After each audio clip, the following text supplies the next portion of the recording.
As parents brace for the state's guidance on schools by the end of the month, Lindsay Swedberg's comment just about sums it up.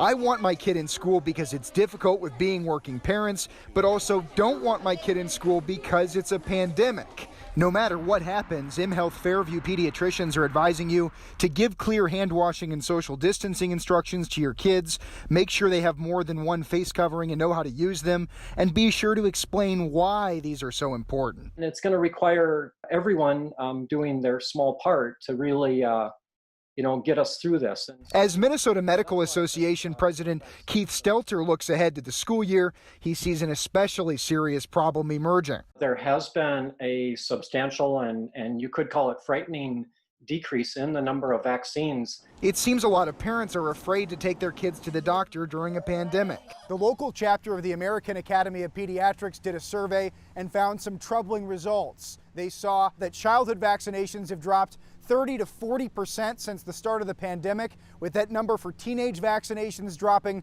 40 to 50%. Vaccines for the measles and meningitis, to name a few, are especially important. These are critical. If they were to start to spread in the community, that would be, additionally devastating from what we've already experienced with COVID. Dr. Stelter says he understands the hesitancy from some parents, but reassures them that visiting the doctor is safe right now. We've made substantial changes in patient flow and, how people are many times screened at the door. If you're concerned about coming in to get a vaccine, please call your doctor's office. Danny Spiewak, KARE 11 News.